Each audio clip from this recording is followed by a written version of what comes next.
à tous. Aujourd'hui, je me trouve dans un lieu très spécial pour la vie culturelle de notre université. C'est un endroit qui mélange les traces du passé et les histoires du présent. C'est le centre des musées.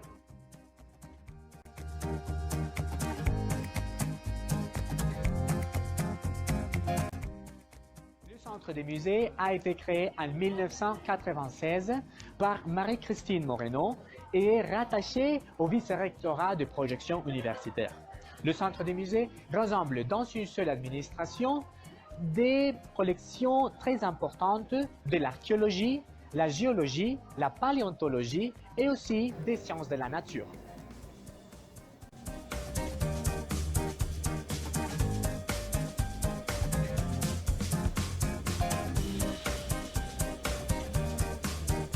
La responsabilité qui représente ces collections a conduit à considérer comme sa mission première sa conservation, recherche et communication, en leur accordant et en reconnaissant les valeurs en tant que patrimoine culturel de la région et de la nation.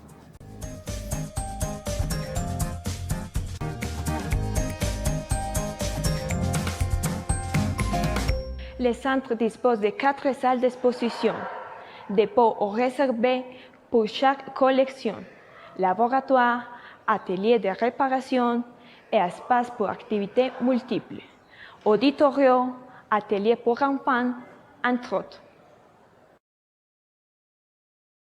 Saviez-vous qui étaient les premiers habitants de notre région? Comment les habitaient? Et quelles sont les traces qu'ils ont laissées? Bon, l'exposition permanente Habitants préhispaniques du Cauca moyen, un environnement pour découvrir, nous racontera tout ça. Accompagnez-moi.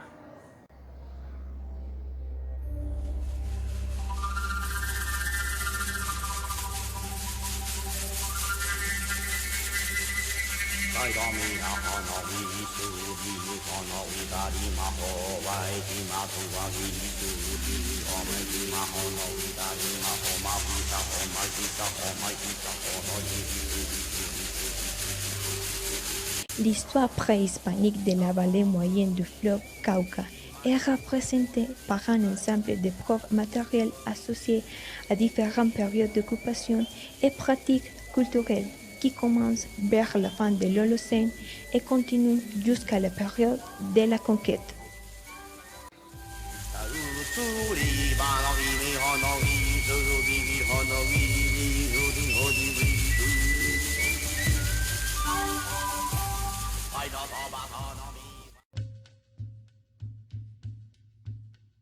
Cette collection dispose d'un dépôt d'environ 2000 pièces entre pièces de céramique, lithique, métallurgie, pièces de bois et d'eau.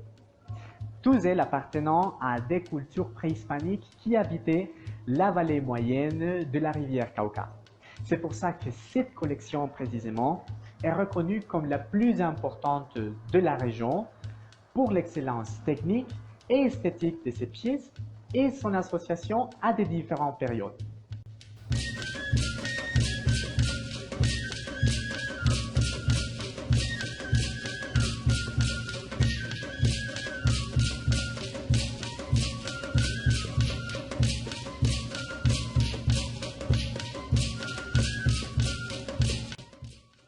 Maintenant, je veux vous montrer une petite partie de l'art que ce peuple a fait. C'est la céramique anthropomorphe.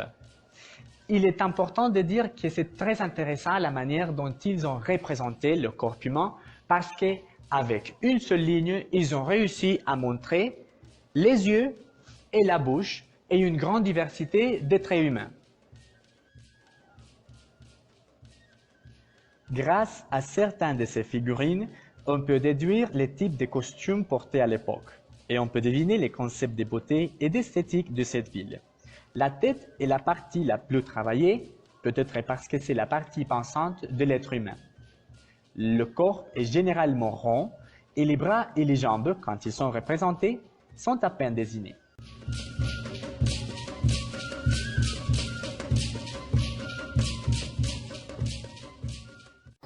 La tombe traditionnelle de ce peuple était faite principalement de grandes pièces. Parfois, ils sont recouverts avec des feuilles et des courbes sont communément appelés cancel. Cancel est un mot en espagnol qui fait référence à ces matériels. Évidemment, un effort romain considérable a été investi dans la construction de ces tombes.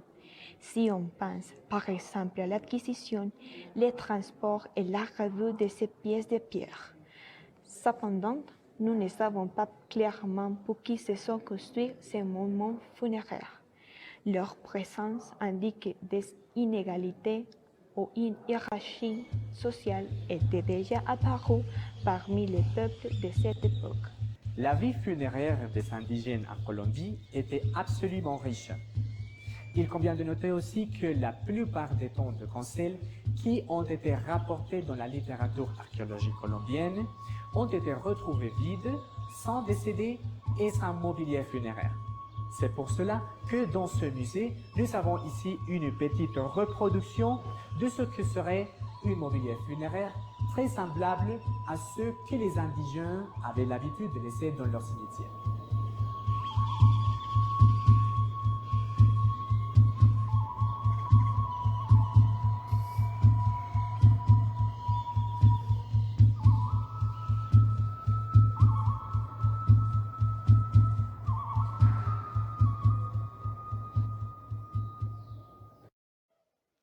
Notre planète est un être très vieux. Ici, dans cette salle, le présent est la clé du passé. On trouve beaucoup d'histoires de la Terre et c'est parce qu'ici, dans le centre du musée, il y a une large gamme de rocs, de minéraux et aussi des fossiles de différentes parties du monde et aussi du pays.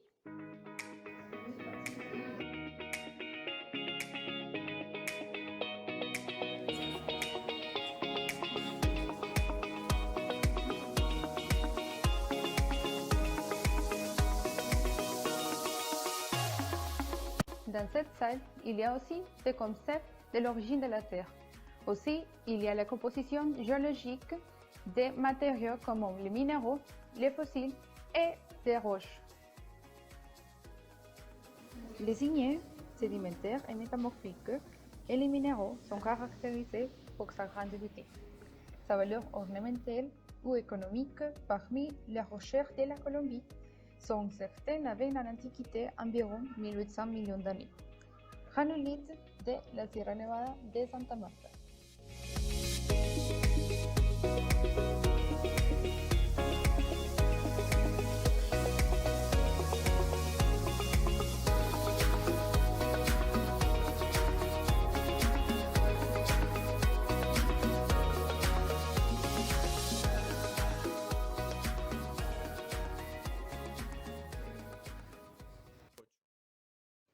Qu'est-ce que vous en pensez de notre parcours jusqu'à maintenant?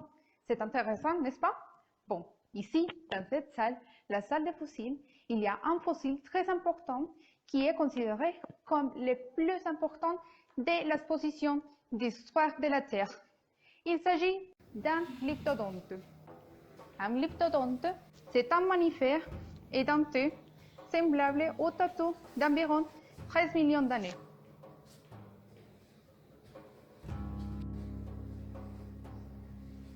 Il a été trouvé en parfait état de conservation par un groupe d'enseignants du département de paléontologie des sciences géologiques dans le désert de la Tatacoa, dirigé par le géologue Alexis de Jesus Gómez, pour le développement des pratiques académiques et dans les programmes de géologie.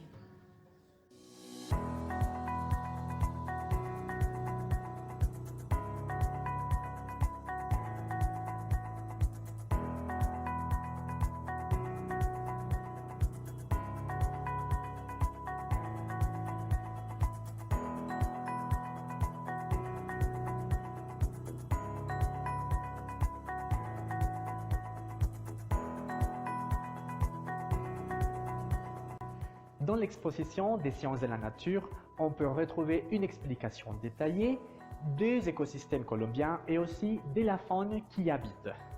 Depuis 1986, l'exposition des sciences de la nature a commencé à faire partie du centre du musée de l'Université de Caldas, qui est en fait la responsable de sa conservation, sa diffusion et aussi de sa recherche. Cette collection compte sur 12 000 spécimens plus ou moins, était très reconnue par la richesse et la variété spéciale de sa collection des papillons. Et aussi, en fait, pour la grande variété de recherches qu'a développées et qui, évidemment, ont conduit à la découverte de nouvelles espèces pour la science.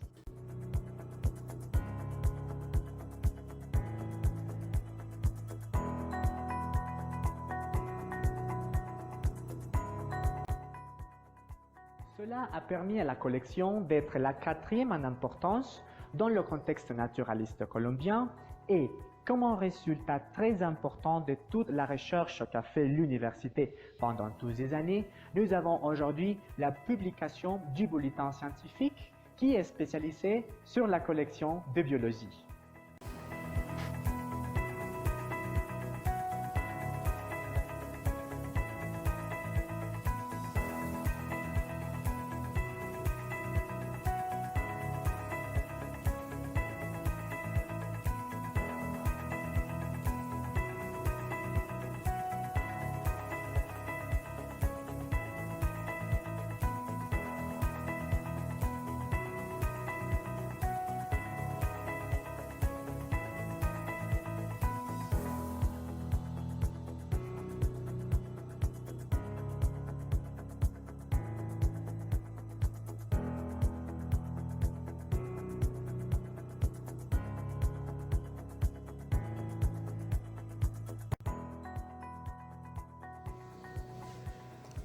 Le musée culturel universitaire offre aussi des conseils dans les domaines de la muséologie, La muséographie, Du patrimoine culturel, l'archéologie la manipulation des spécimens naturels, et aussi la recherche dans des sujets liés à leur collection.